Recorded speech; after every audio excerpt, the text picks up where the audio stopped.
Wali syarat nyifati Allah yang permanen.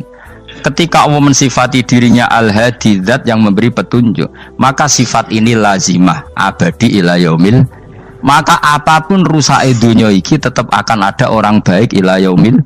Bukan karena orang ini hebat, bukan. Wong zaman rusak kok tetap bukan. Karena Allah yang al-hadi. Sing hebat berarti Allah, bukan kita. Coba kita hidup di zaman akhir. Wong wedok do katokan cekak, fitnah kayak apa? Kayak apa fitnah kita di zaman akhir? Perkara apa dadi fitnah? Jagone ra dadi menteri geger. Nak jenenge dunya. Jadi jenenge dunya, tapi tetep do saleh. Wong ibadah tambah ke kaji lo antri. Dal kaji 36 juta. Indonesia gua antri puluhan tahun.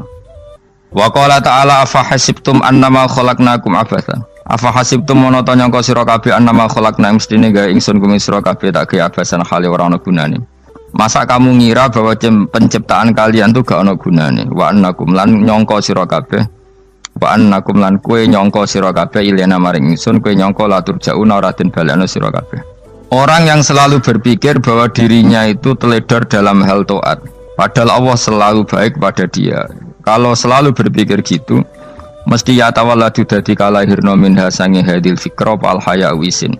Wa hadza tafakkuru tailah mikir yazidu nambe apa tafakkur fi khaufika indal medisi rawati minallahi sange Allah taala.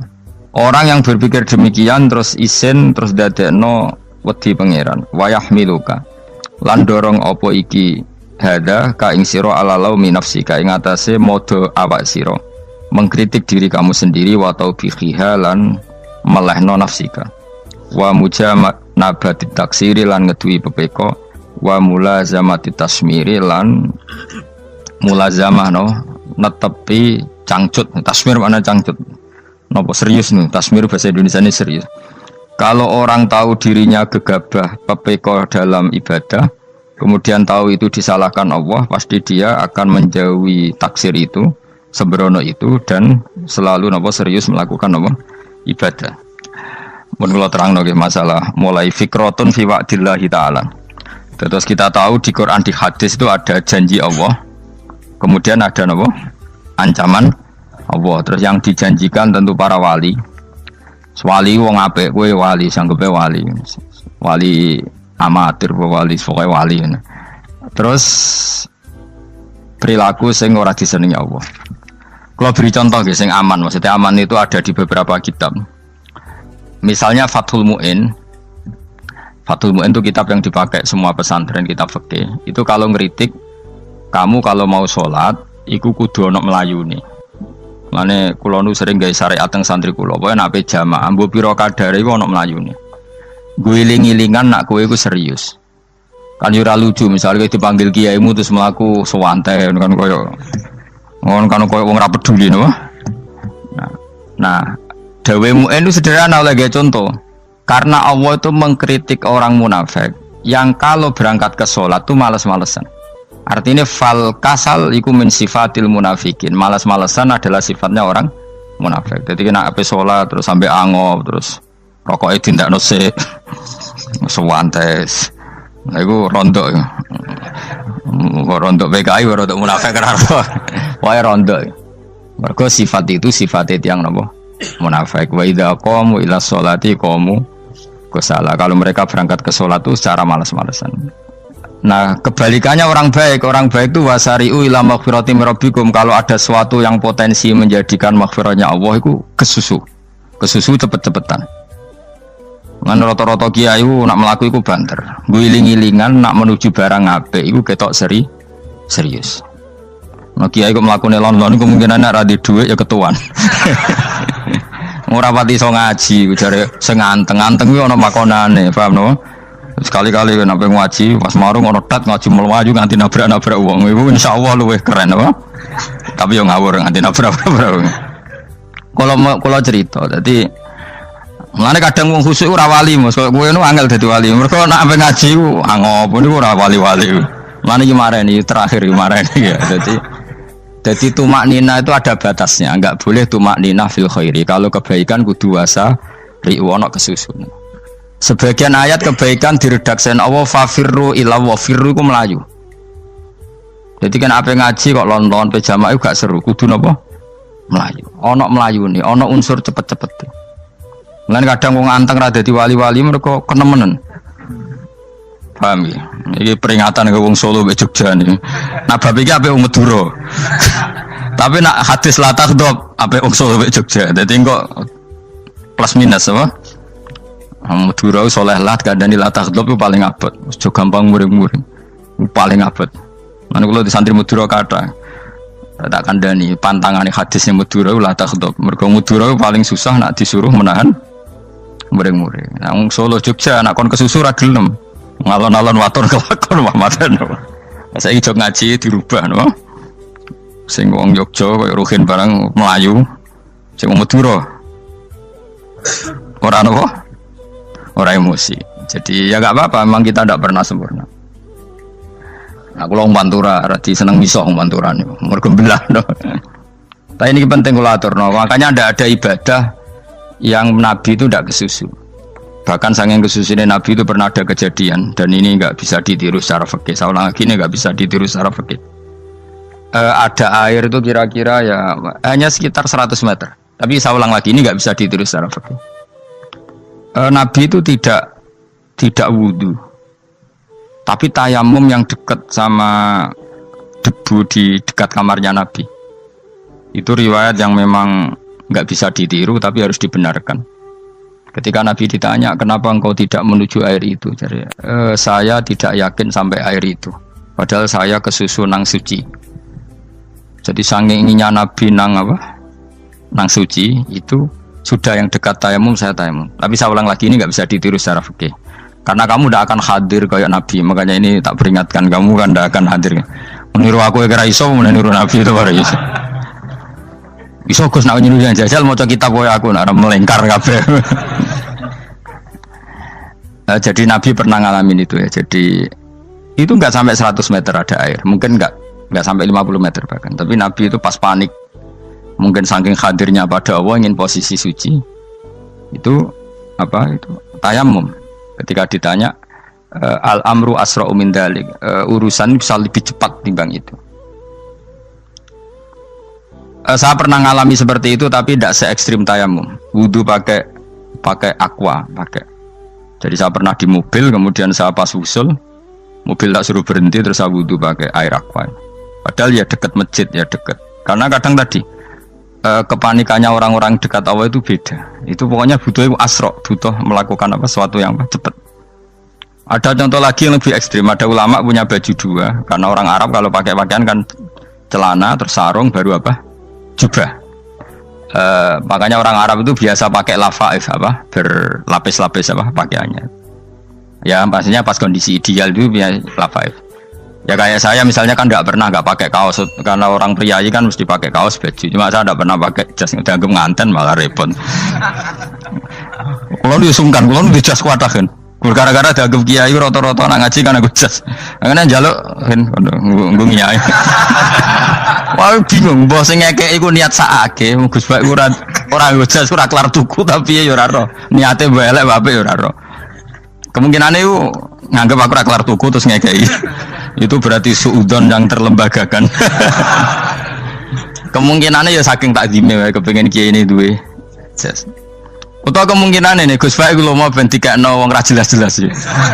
Enggak ngerti dan tidak perlu dikonfirmasi ben supaya ngamal. Lah kiai ini apa lagi wudu wong Arab lagi adus ning hammam. Hammam itu pokoke dhisik kan ana pemandian umum sekarang sama lah di. Pas di pemandian umum itu beliau ditunggoni santri nih, mulai dulu ya memang ada adat ya kalau kadang dia tindak itu tidak ada santri nih. Aku ragam jaran Mustafa, lah melakukannya gede malah loro kabeh. Jadi bandara itu sing roh terminal A1 ya aku, dek nih tiket ya aku lebih derek no, malah aku sing derek no akhirnya sembrono. Seloro kabeh tidak. Apa ya roh? Swarga ya roh, dek ini sebenarnya nak tuntun ya roh. Singkat cerita, si kiai tadi dengar, Fulan saya minta baju karena yang miskin ini di dalam kamar mandi itu mestinya ya udah.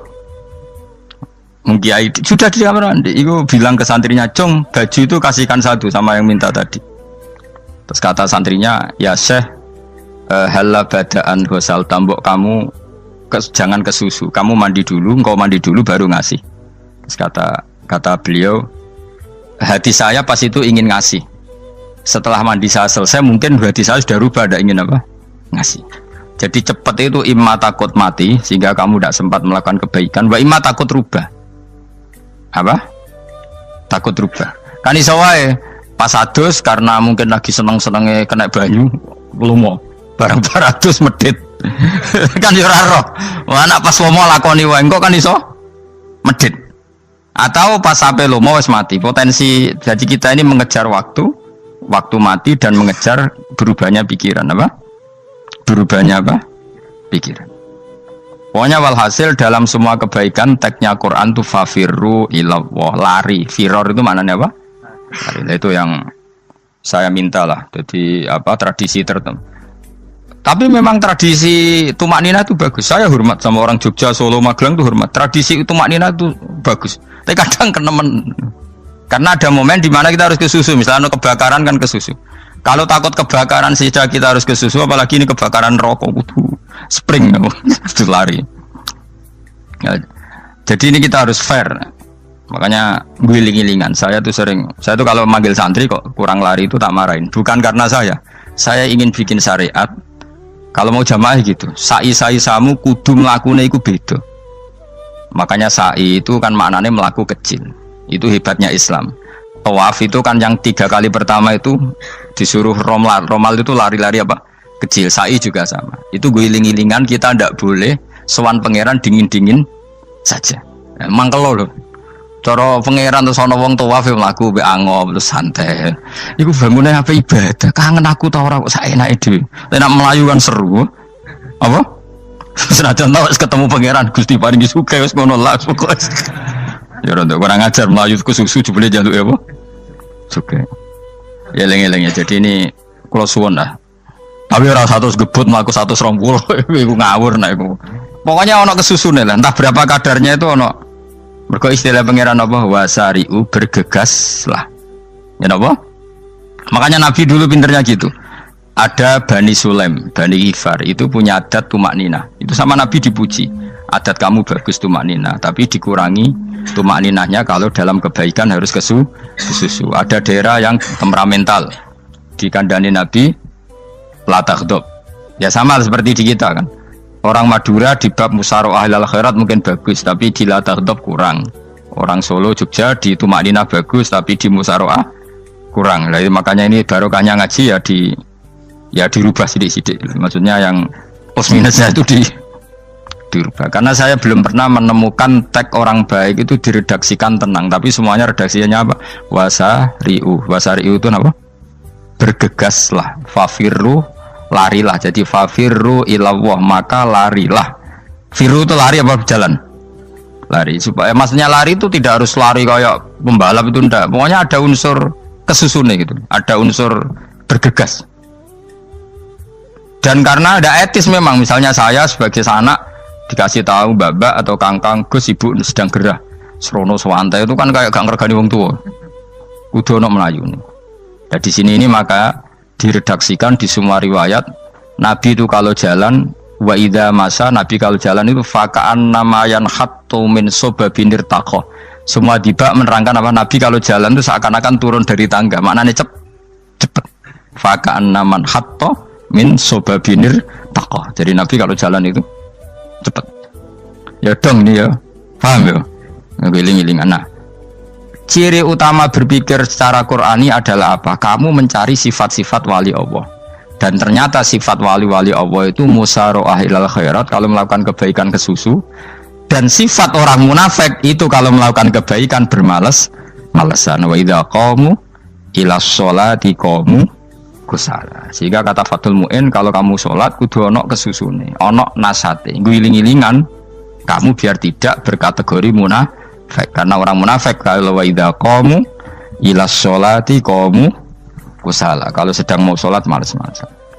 Nah, intinya gitu cara jadi mufassir, cara jadi pemikir Quran yang baik apa?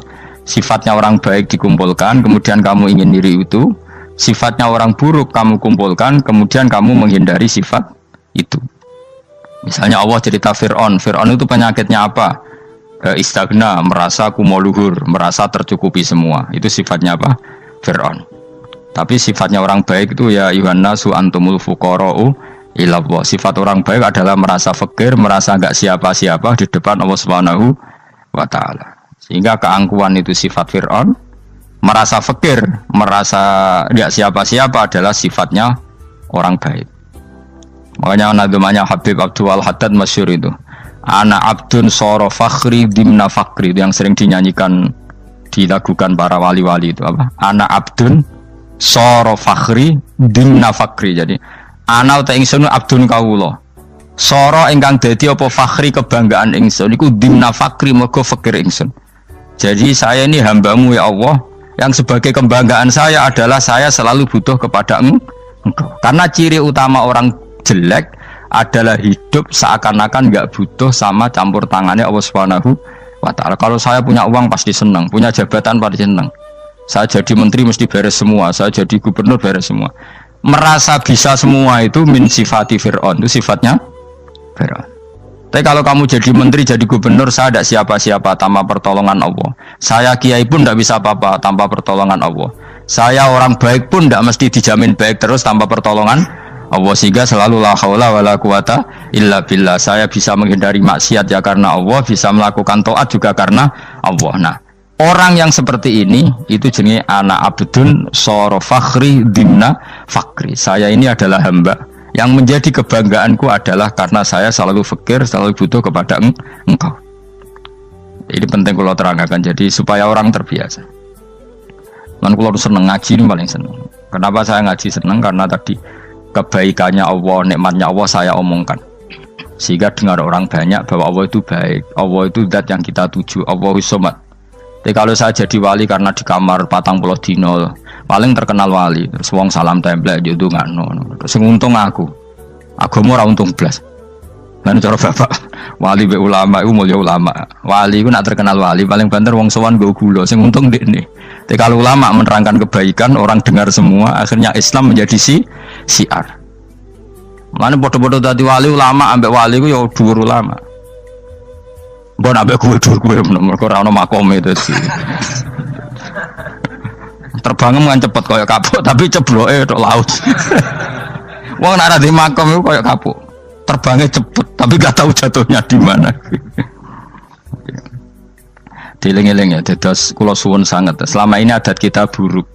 Nak nyongko anteng apik juga anteng fil khairat. Ketika kebaikan pun respon kita anteng, tidak boleh. Dalam kebaikan harus musaroah, harus apa?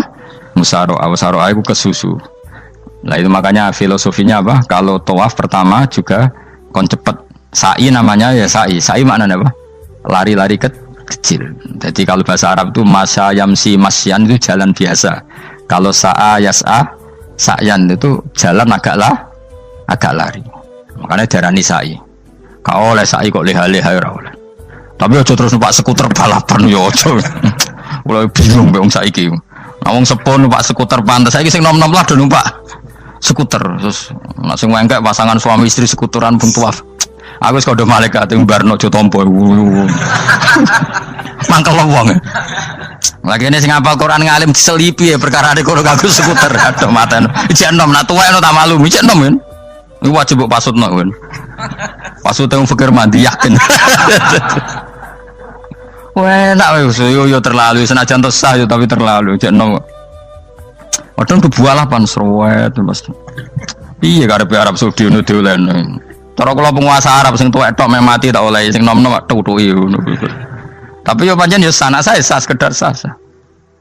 Tapi terlalu. Mosok sowan pangeran nganggo skuter muter. Aduh.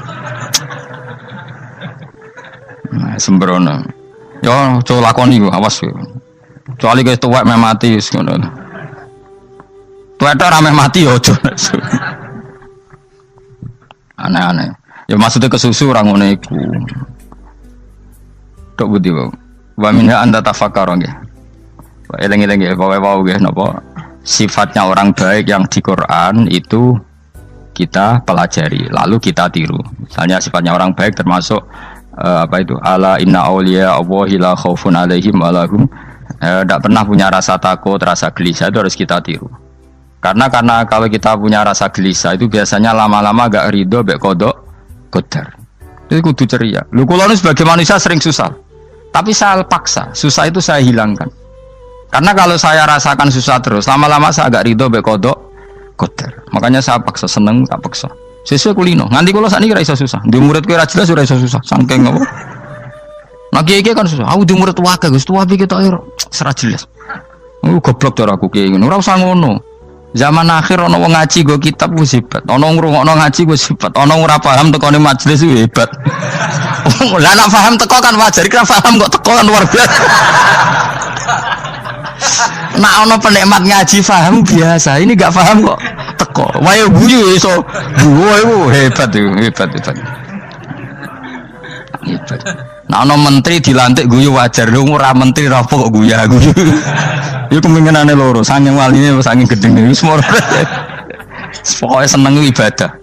Mergo sifate wali iku la khaufun alaihim walam, ndak ada rasa takut, ndak ada rasa susah. Lho kula sebagai manusia kadang ya khawatir. So anakku nasibe piye, putuku nasibe piye. Tapi aku anggereling saya ada ya karena Allah. Dan saya punya rezeki karena Allah. Orang lain di sana banyak orang kaya, padahal gak anakku. Berarti yang menciptakan kaya itu tidak saya. Buktinya orang lain yang gak anak kita kaya banyak, sukses banyak.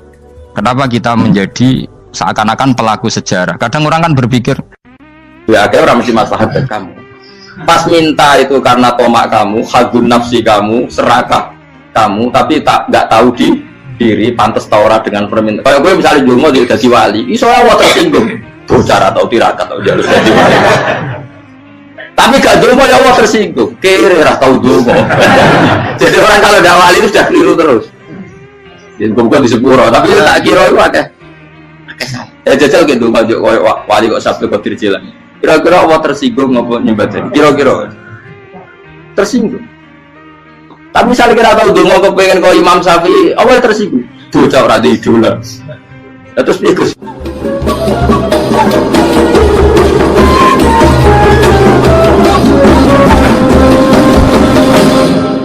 Artinya gini loh, ketika manusia mengatakan mampu, itu ada sekian hal yang manusia itu tidak ikut melakukannya, tidak ikut menciptakannya. Misalnya kue nyupir, supirana enak, punya pengalaman, tidak kecelakaan karena apa? Nyupir kue enak, mobilku normal, mobilmu normal lah, atau wabrak mobil yang mabuk gak.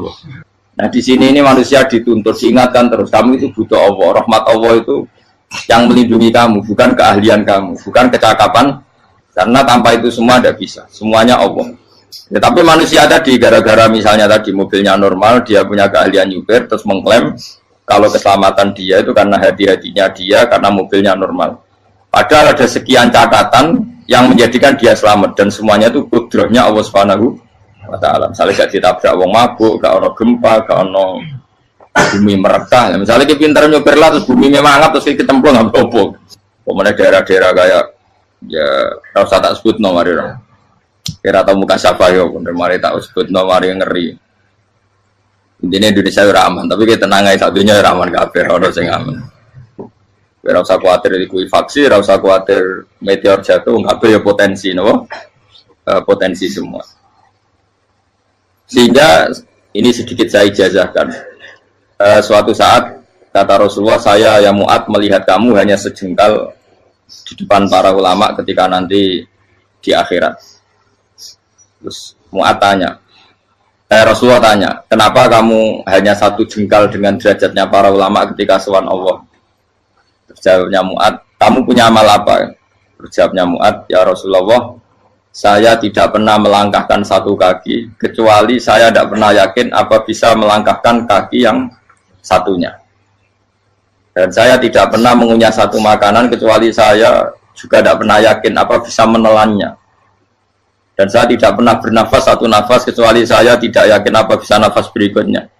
Saking dia tergantung ta'aluk semuanya sama kudrahnya Allah Subhanahu wa Ta'ala. Lalu kita ini kan sok. Kalau makanan sudah di depannya kayak pasti bisa makan. Kalau dia sudah sehat jalan seakan-akan pasti bisa meneruskan. Padahal 0, sekian detik gue melaku dihantam mobil ya selesai. Misalnya stroke ya selesai, tidak bisa jalan.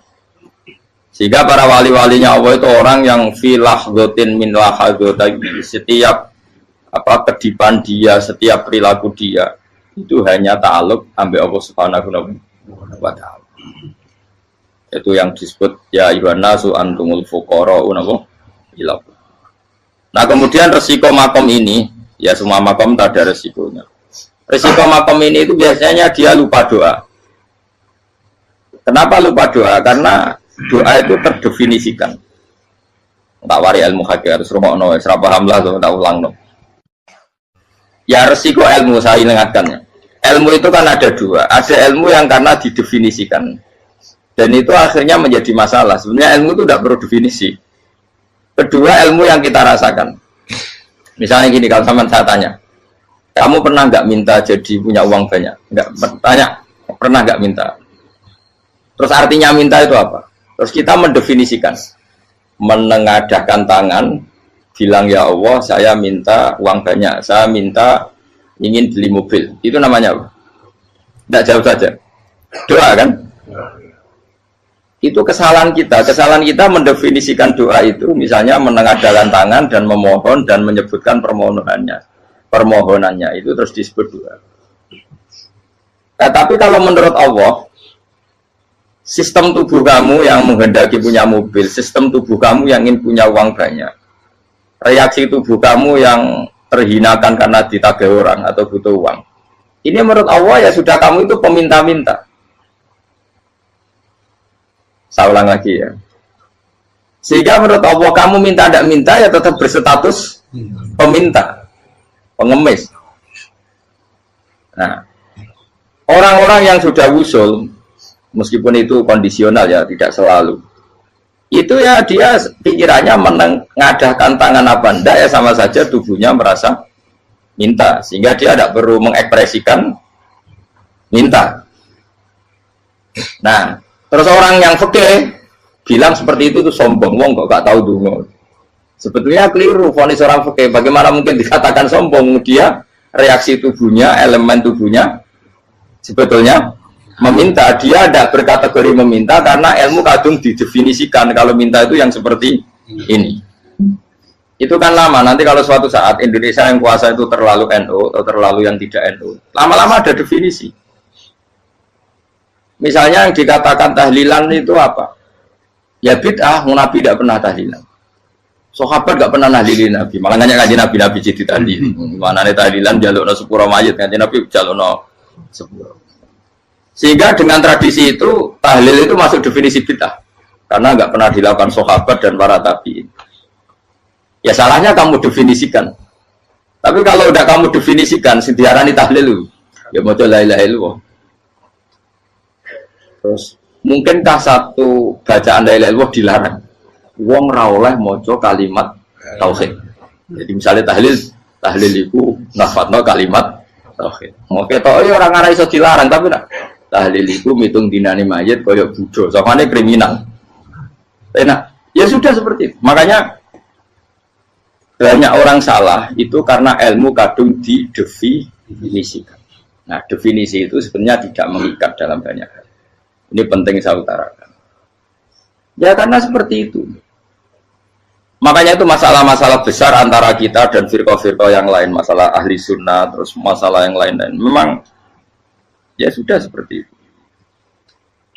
Ya saya ulang lagi ya.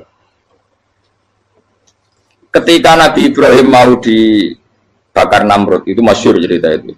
Dan kemudian jadi Nabi namanya Habib Syahid. Habib Syahid itu sebetulnya hanya ngutip Habib Abdul Haddad. Jadi syair itu sebenarnya ada di Diwanul Haddad. Apa? Diwanul Haddad. Diwanul Haddad itu syair-syair Abdul Haddad ketika beliau usul, beliau mukasyafah. Terus bagian dinyanyikan Habib Syahid terjadi populer. Saya ulang lagi ya. Tubuh kita, misalnya kamu lapar, perut kamu kan mereaksi minta makan. Andaikan kamu itu Tuhan, kan kamu tahu bahwa perut kamu itu minta makan. Tanpa kita bilang ya Allah saya minta makan, Allah tahu kalau reaksi tubuh kamu minta makan. Sehingga orang yang tidak minta pun asal makomnya makom yang ikror, mengakui kalau dia butuh, ya namanya sudah minta. Tapi fikih kadang mendefinisikan sing darane minta itu hanya madhep kiblat terus menengadakan tadi dan sebagainya. Ya sudah kita sebagai orang pengikut ya yang ikuti fikih, yang ikuti tasawuf sebetulnya itu definisi yang sepihak. Sehingga ketika Nabi Ibrahim mau dibakar Namrud, masyhur itu cerita itu. Beberapa hari mungkin bulan-bulan orang disuruh Namrud cari kayu sebanyak-banyaknya. Ketika kayu sudah terkumpul mungkin satu lapangan, Ibrahim mau dibakar. Pegawai Namrud itu bingung caranya mencalok Ibrahim. Mereka saking gedene napa? Api. Nak dicalok ke ado itu ratok tengah. Nak diparekno itu kepanasan. Masyhur. Terus setan zaman itu orang akeh dadi setan tenan. Saya kan duplikatnya sakit, jadi setan rata muncul. Wong duplikatnya wis napa? Akeh. Singkat cerita setan itu muncul pura-pura jadi manusia terus ditemukan manjane. Manjane kayak semacam ketepil besar yang jadi mana dari kiai-kiai ketepil haram, mereka penemunya setan. Jadi ini tuh. Tapi nak manjanik penemunya setan itu betul. Walhasil terus dibikinkan satu manjanik semacam ketepil besar terus Ibrahim dilemparkan ke api lewat apa ketepil tadi idenya siapa setan. Nah ketika di tengah api itu unik, kata malaikat Jibril datang terus tanya sama Ibrahim, ya Ibrahim apa kamu butuh saya, butuh alakah haja, apa kamu punya kebutuhan? Jawab Ibrahim lah, saya tidak punya kebutuhan. Amma ilaika fala, kalau ke kamu ndak, karena kamu makhluk apapun keren kamu Jibril tetap kamu makhluk. Amma ilaika fala. Nggak, maksudnya butuh ke Allah nanti saya nyampaikan. Malah dinya Nabi Ibrahim kalau Allah tidak usah kamu sampaikan ya sudah tahu. Gua be Jibril. Oh, aku ditekak kan. Ya saya ulang lagi. Apa kamu punya kebutuhan? Alaka hajalah ama ilaika fala, kalau ke kamu ndak. Ndak maksudnya butuh ke Allah nanti saya sampaikan. Karena Jibril yang mentang-mentang dekat sama Allah dan tukang memberi informasi. Saya kata Ibrahim, kalau ke Allah sih tidak perlu kamu, dia sudah tahu. Nah itu terjadi nazamanya Habib Abdul Haddad masyhur itu apa? Hasbi min su'ali ilmuhu bihali. Jadi cukup ilmunya Allah itu menjadikan saya tidak perlu minta. Hasbi min su'ali ilmuhu bihali. Jadi ada kondisi tertentu yang para wali itu, saya ulang lagi, kondisi tertentu yang para wali itu ya tidak minta. Tapi kalau itu ditiru jenengan semua ini jadi keangkuhan. Kenapa? Wes ora ndonga tangane ditenangkan. No, atine ora eling pangeran. Kan asline ora njaluk tenan. Itu jadi wali-wali. Nah, wali-wali itu kan misalnya tangannya tidak menengadah tapi semua sistem tubuhnya merasa butuh sama Allah. Saya itu pernah ya. Tapi itu kondisional dan saya juga ngulang enggak mesti bisa. Ketika saya umroh itu pernah saya ada satu kondisi itu doa ya di putaran pertama kos. Di putaran pertama saya berdoa ya agak banyak di multazam. Putaran kedua mau berdoa sudah tidak berani lagi. Sampai ke-7. Hari kedua ya tidak berani, hari ketiga tidak berani. Nah seperti itu tidak bisa dibuat-buat meskipun saya juga agak ingin. Tapi ya pas itu ya nggak bisa. Gara-gara itu korban kitab hikam, ya kitab hikam yang terkenal. Kitab hikam itu pernah cerita gini. Rubbama dallahum al-adab ala tarkit tolak. Terus di antara makalahnya itu wa inna ma yunabbahu man yajuzu alaihil ikhfal. Tapi kamu jangan niru dosa kan. Tapi jangan ingkar ilmu ini tambah dosa kowe.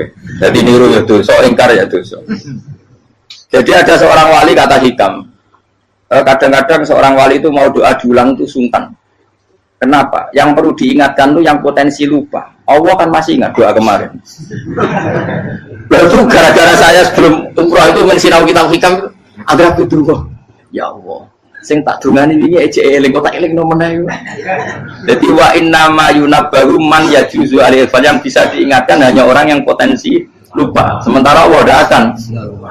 Tapi kan akhirnya doa eling. Ya Allah kayak kemarin. Hari ketiga ya Allah kayak. Makanya menurut saya ilmunya orang hakikat itu juga dari sisi kriminalnya karena ya tadi. Tapi kamu ingkar ya keliru. Memang Allah nggak mungkin.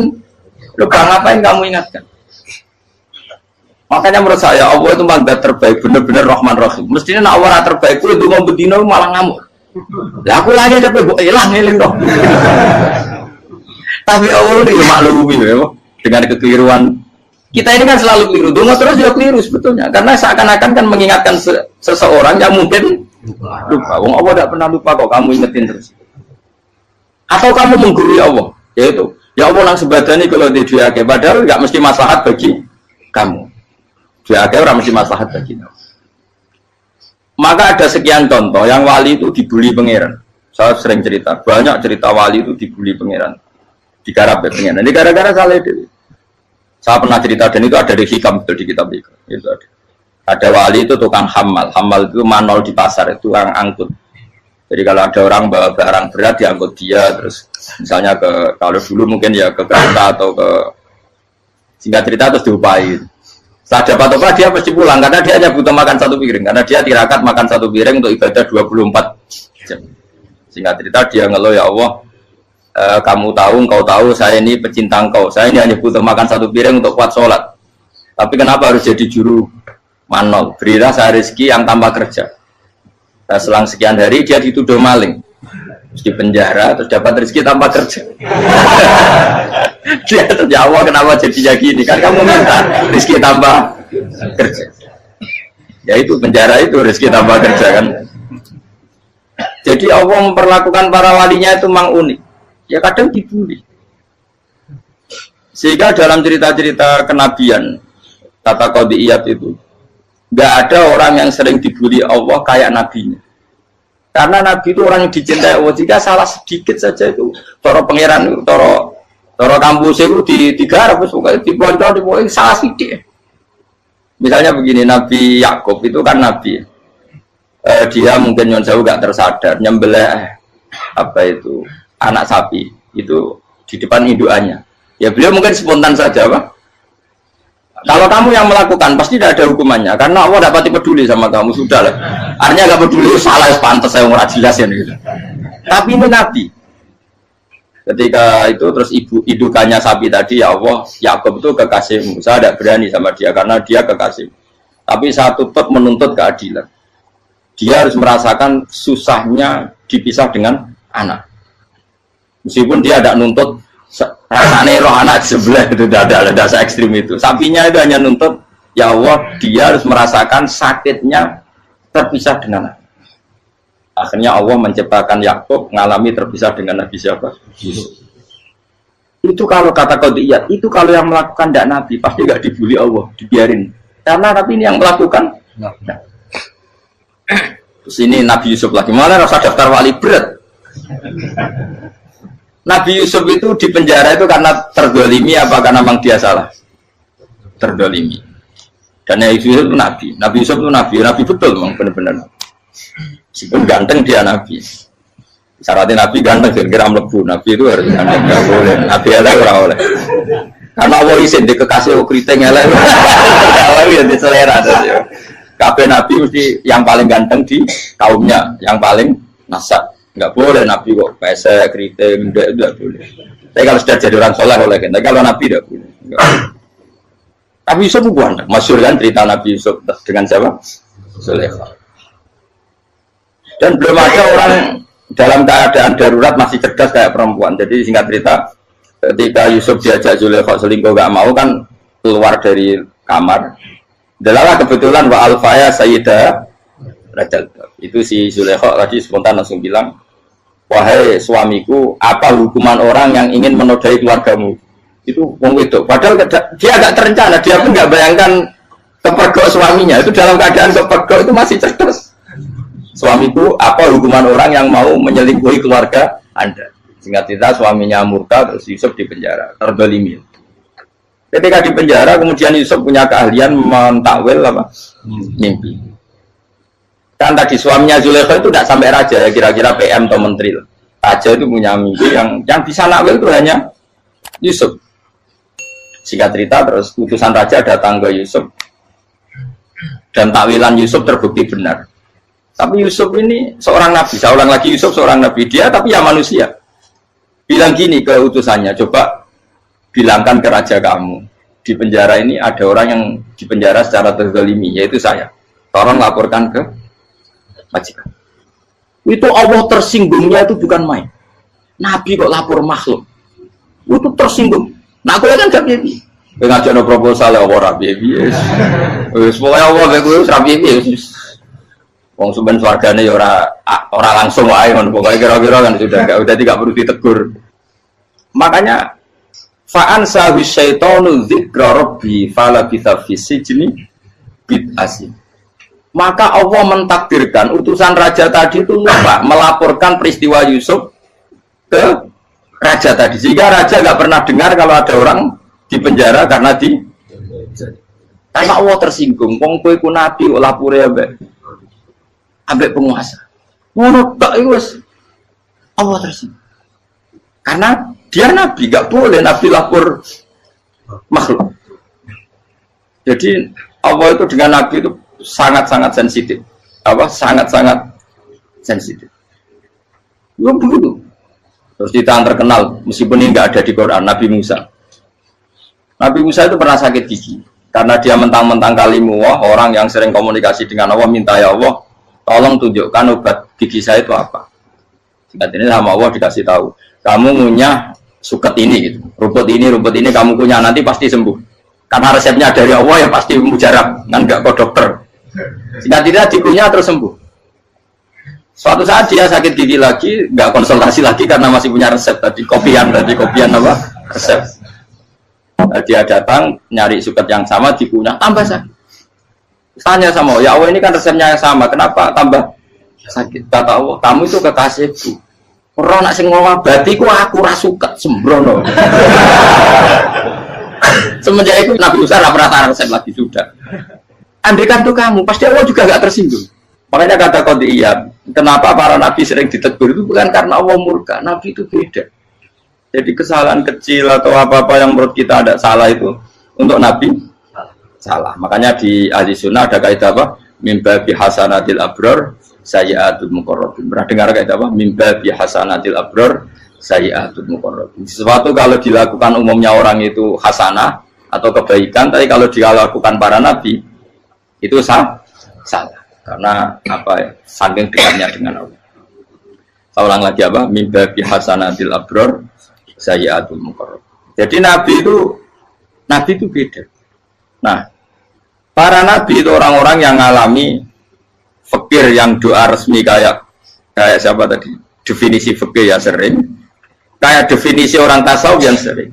Sehingga ketika Nabi berdoa, ya memang secara disiplin ilmu yang namanya berdoa ya minta Allah dengan mengadakan tangan. Ketika nggak berdoa, karena Nabi sadar Allah tidak perlu diingatkan lagi, pasti masih ingat. Jadi dua-duanya benar terus. Makanya Nabi itu lam yazal fitaroki, Nabi itu selalu naik derajatnya. Karena pas minta ya benar, pas tidak minta ya. Tapi kamu jangan niru dosa kan. Tapi jangan ingkar ilmu ini, tambah dosa. Jadi niru ya dosa, ingkar ya dosa. Jadi ada seorang wali kata hikam, kadang-kadang seorang wali itu mau doa diulang itu sungkan. Kenapa? Yang perlu diingatkan tuh yang potensi lupa. Allah kan masih ingat doa kemarin. Lalu gara-gara saya sebelum umrah itu mensinau kitab hikam, agar aku durung. Ya Allah, sing tak dungani ini ejek eling kok tak eling nomene. Jadi wa inna ma yunabbahu man yajuzu alil fal, yang bisa diingatkan hanya orang yang potensi lupa. Sementara Allah tidak akan. Tapi kan akhirnya doanya elik, ya Allah kayak kemarin. Hari ketiga ya Allah kayak. Makanya menurut saya ilmunya orang hakikat itu juga dari sisi kriminalnya, karena ya tadi. Tapi kamu ingkar ya keliru. Memang Allah nggak mungkin lupa, ngapain kamu ingatkan. Makanya menurut saya Allah itu mandat terbaik, benar-benar Rahman Rahim. Mestinya nak Allah terbaik itu mau bedino malah ngamuk. Ya aku hanya tapi gue hilang dong. Tapi Allah itu maklumi ya, dengan kekeliruan. Kita ini kan selalu keliru, dungo terus ya keliru sebetulnya. Karena seakan-akan kan mengingatkan seseorang yang mungkin lupa. Wong Allah tidak pernah lupa kok, kamu ingetin terus. Atau kamu menggurui Allah, yaitu ya Allah langsung badani kalau dia diake, padahal nggak mesti maslahat bagi kamu. Diake orang mesti maslahat bagi kamu. Kalau kamu turun terus, pas minta itu karena tomak kamu, hadun nafsi kamu, serakah kamu, tapi nggak tahu diri pantas taura dengan permintaan. Kalau gue misalnya dulu mau jadi wali, iso Allah tersinggung, bocor atau tirakat atau dia harus jadi wali. Tapi gak dongo ya Allah tersinggung. Kira ora tau dongo. Jadi orang kalau tidak wali itu sudah keliru terus.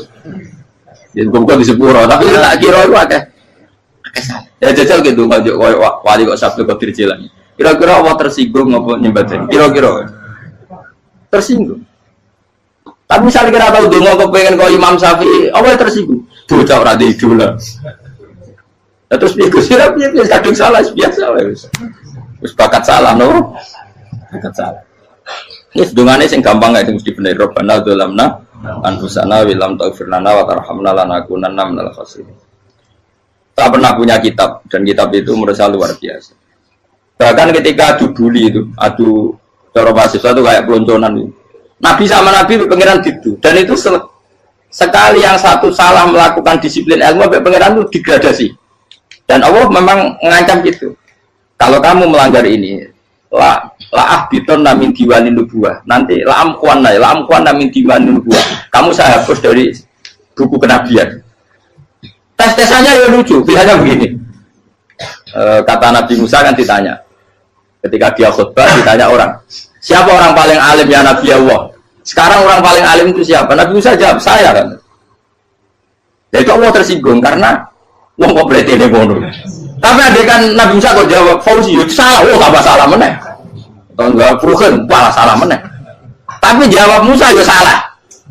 Saya Gusti, saya kan. Orang paling alim siapa? Saya.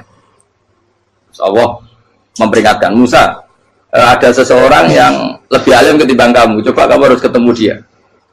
Ketemu dengan cerita ketemu Nabi siapa? Khidir. Terus dalam 3 sesi ini, 3 babak ini buli-bulian. Nabi Khidir itu dalam 3 babak ini selalu kelihatan salah. Di antaranya adalah cara sekarang ya mungkin di gonjak sepeda motor atau perahu kalau dulu yang menggratisi dia numpangi sepeda motor malah spionnya dicopot gitu. Spionnya dicopot, dirusak. Tapi Musa kan sudah digratisin malah rusak yang motornya yang apa? Menggratisin. Nabi Khidir masih tenang. Kamu tidak paham. Ya, Nabi Khidir mesti distok kamu tidak paham. Itu kata surahul hadis termasuk Ibnu Hajar al-Asqalani bilang gini. Setelah itu kedua membunuh anak kecil. Musa tambah marah. Anak yang belum punya dosa kok kamu sampai 3 kali ada 3 peristiwa. Itu kata surahul hadis. Andai kan Musa kok diam tidak protes, maka dia akan disalahkan Allah. Karena dia berarti membiarkan kemungkaran di depan matanya tanpa reaksi.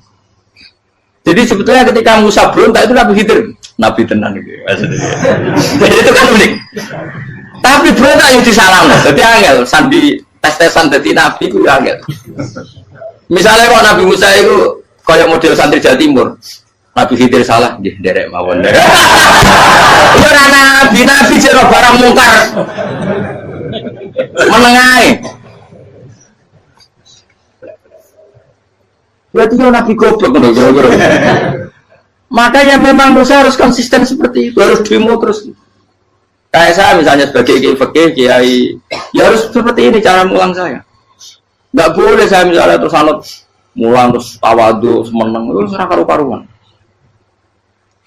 Jadi andaikan Musa kok tidak protes itu malah salah. Ya memang harus.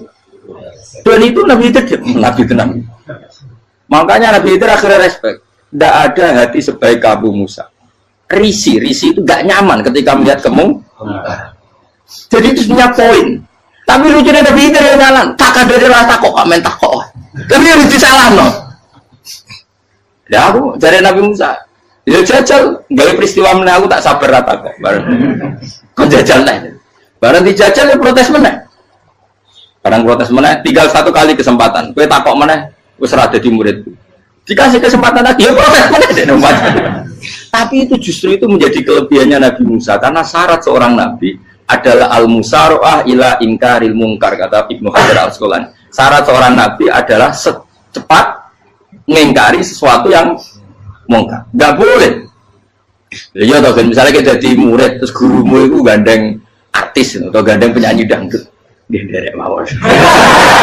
Jadi guru bener gila kok. Tapi kalau orang guru tersinggung, ora hikmah itu. Kan bingung no. Di guru itu kan bingung no. Kalau kayak di guru jadab, orang Jawa Timur apa? Gurumu gandeng penyanyi dangdut. Reaksimu piye? Jadi saya takut. Ayo loh, nak elek kan gak iri. Biasanya nak elek itu nak iri. Kamu Pak. Sing ayu, sing potensi iri. Kira-kira reaksi kamu itu milih derek mawon apa berontak?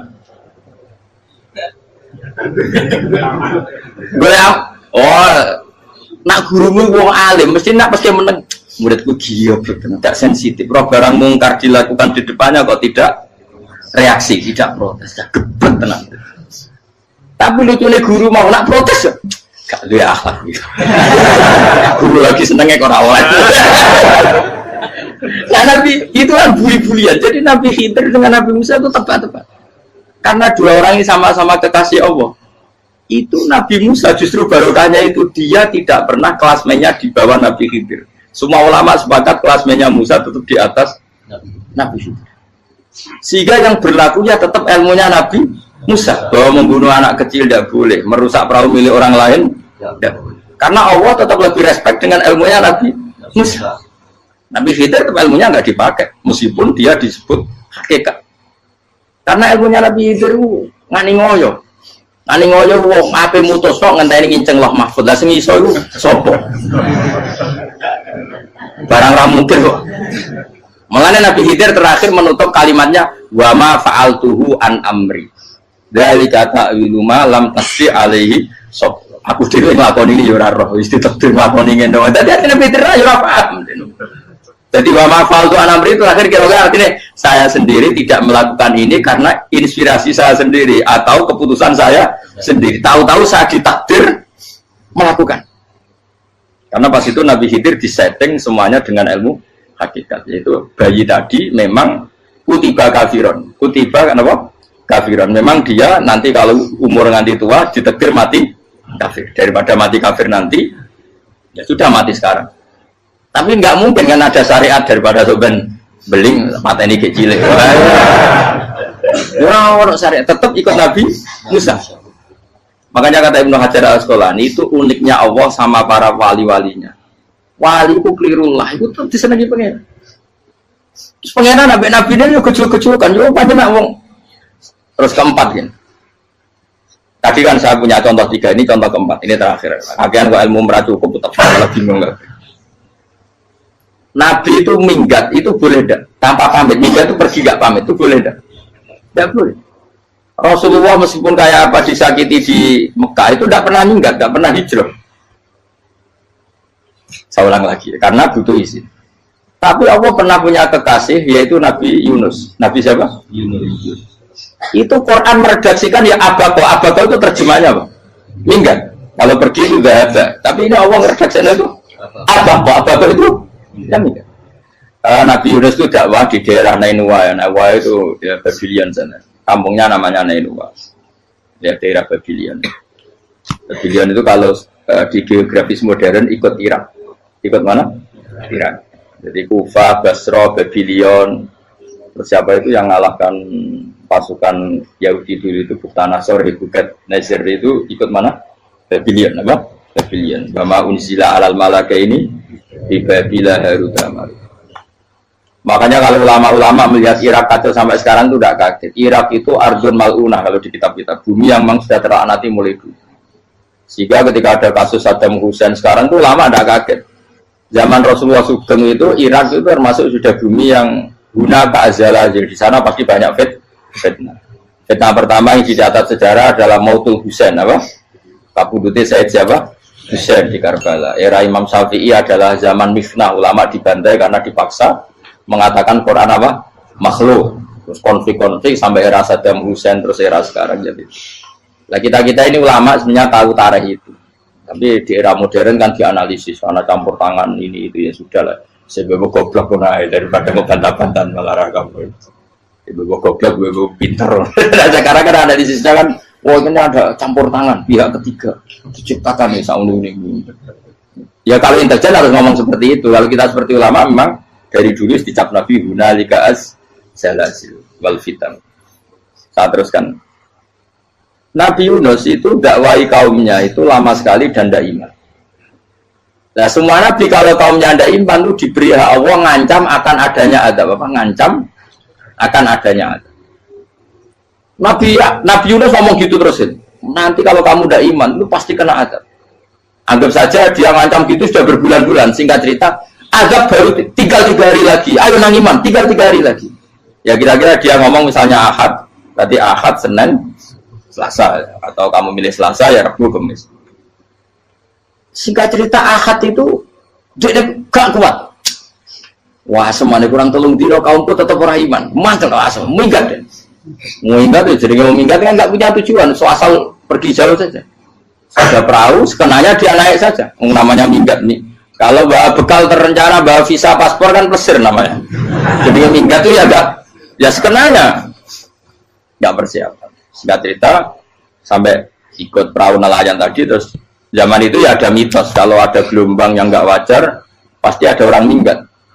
Terus ditanya siapa yang minggat, Nabi Yunus kan orangnya jujur saya katanya. Ya sudah, yang minggat harus dicemplung kau. Ya, terus ada yang agak baik, ya jangan gitulah. Ini kan kita semua butuh selamat, judi dulu. Terus judi satu lagi ketemu Yunus. Coba mungkin salah udahnya, judi lagi ketemu sampai 3 kali ketemu Yunus. Makanya fasahama fakana minal mudkhadin, diuji, dia kalah kemudian tenggelam. Fal taqamahul khutu wa huwa mulim. Terus dia diuntal, ditelan oleh ikan nun. Di situ ikan nun digambarkan saking besarnya itu. Dan ini uniknya Allah sama kekasihnya. Sudah Allah menyalahkan tapi unik. Ikan ini kan itu sama Allah dikasih instruksi. Kamu nggak boleh makan dia. Dia kekasih saya. Terus ketika di tengah di perut apa? Ikan. Dia kegelapan. Terus Nabi Yunus cita-citanya satu, ya Allah. Kalau saya sumpah diri saya tidak bisa baca tasbih. Hanya sama Allah disulap perut ikan itu jadi masjid. Jadi dia di dalam perut ikan ya santai saja tetap wiridan. Santai. Fana ada fi dzulumati alla ilaha illa anta subhanak inni kuntu minadz zalimin. Ya dia santai aja wiridan karena perut ikan bagi dia adalah masjid. Ya dia disalahkan Allah karena abako tadi minggat hijrah tanpa pamit. Tapi juga dibila-bilain Allah, ikan tadi tidak boleh nelan. Ini perlakuan Allah sama orang yang bikin. Tapi karena dia Nabi uniknya apa? Dino Ahad itu kaumnya udah nginceng ngomong Nabi Yunus. Rame-rame nginceng. Lucunya cara nginceng gini. Nak Yunus nih ngomah, berarti berdua. Ngomong apa ada kok, dia tengok-tengok. Bukan dinceng Nabi Yunus juga ada. Oh tenang ono ada, mulai ngomong rawani nih ngomah. Itu uniknya pangeran. Jadi ngomong dia orang minggat dia salah. Ngomong dia orang minggat berarti kaumnya. Jadi kalau ada kalau gempa bumi liku faksi kok dia neng. Oh, nah ono tenan rak melayu, nyatanya gak melayu. Jadi bahwa didesain minggat. Tapi Nabi kan disalah, Nabi ora pamit. Makanya masyhur, saya itu punya kitab karangannya Habib Alim Alamah, babanya Habib Anis, Habib Ali bin Husain yang ngarang apa? Ali bin Muhammad bin Husain karang yang disebut duror itu. Itu diantara doanya gini. Tapi jangan tiru loh, berawali. Aku rawani niru. Cuma saya hafal secara ilmu, tapi saya tidak berani. Waj'al sayyiati man ahbabta. Ya Allah, jadikan kesalahan saya itu kesalahan orang yang kau cintai. Terus pokoknya salah lain jadi pengiran kadung seneng, salah lain ya sampai wae wong seneng.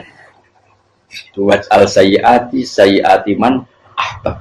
Terus kayak gue lah dimanja wong tuamu, anak paling disayang. Salah wae lucu. Kowe cah cilik.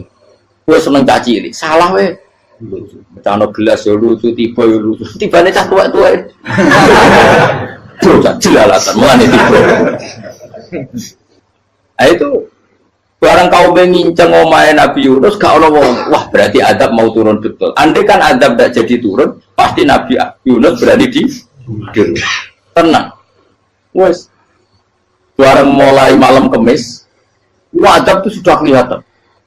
Ada puting beliung, ada apa sudah jelas pasti ada. Kaum yang lapangan tobat finish secara bal-balan menit-menit apa terakhir.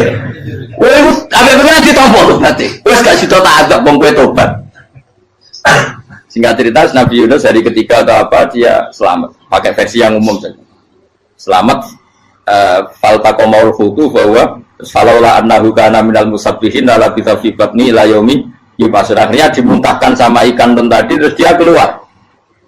Barang keluar tanya-tanya kabar gimana kabar kampung Nenua, baik-baik saja. Kabar awal dimulai karena dia tahu kalau orang bohong itu dihukum mati.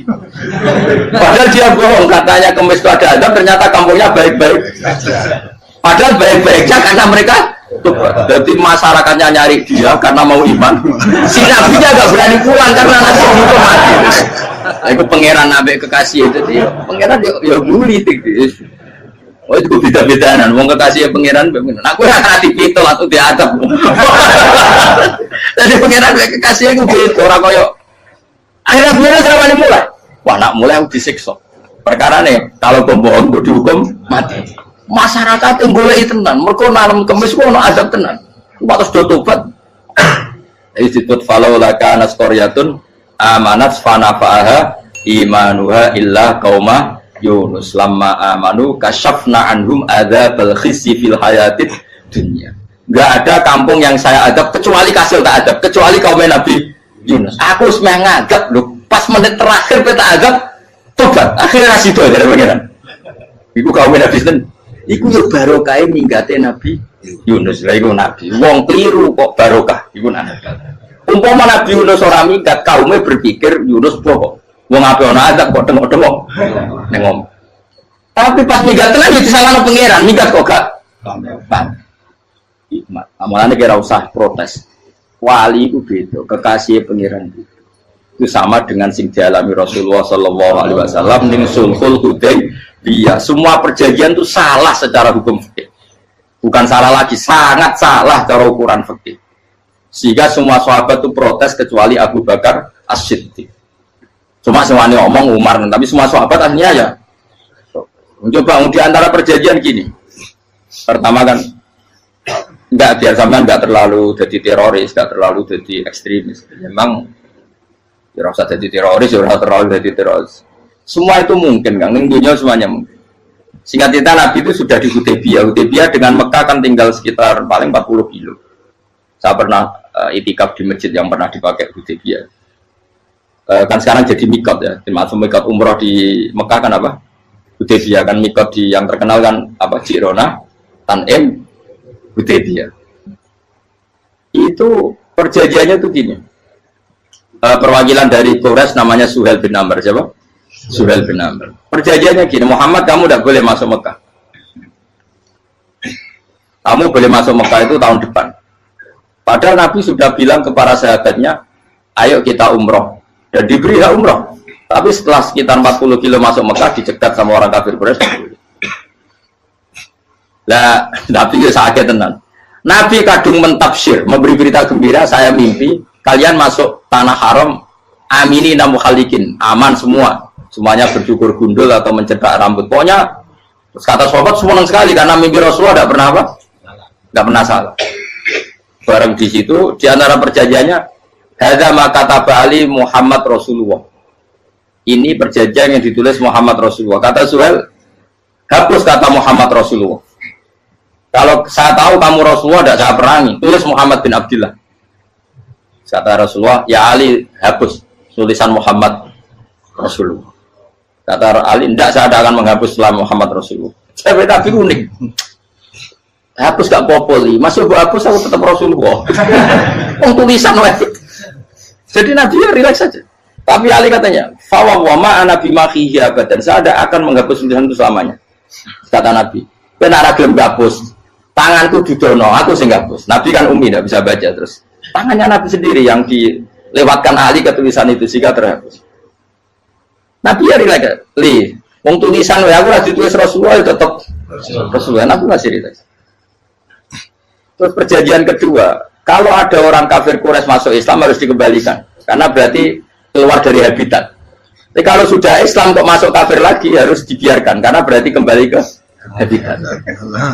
Nanti bilang ya nggak masalah. Semua perjanjian itu merugikan Islam.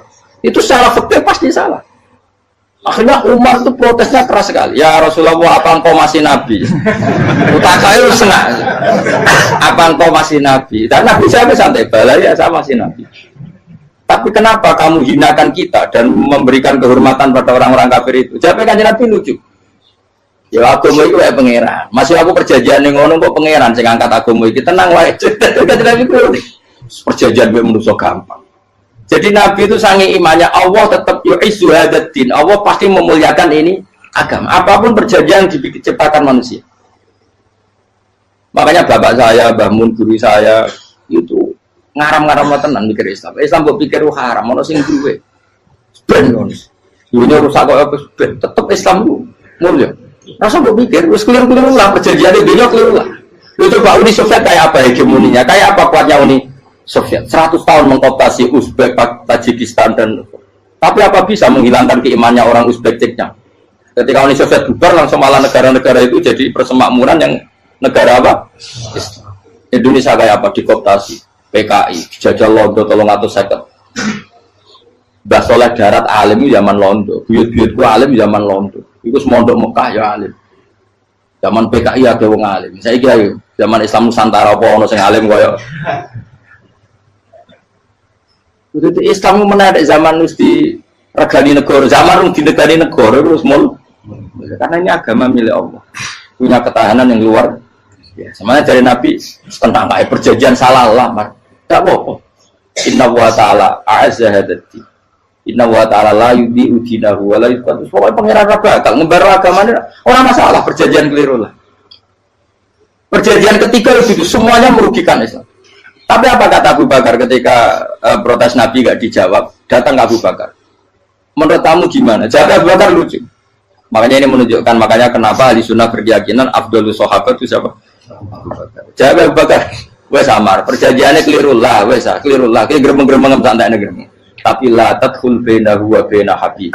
Kamu jangan masuk wilayah yang itu hubungannya orang yang terkasih sama kekasihnya. Wes gak masuk akal lah, semuanya menengah.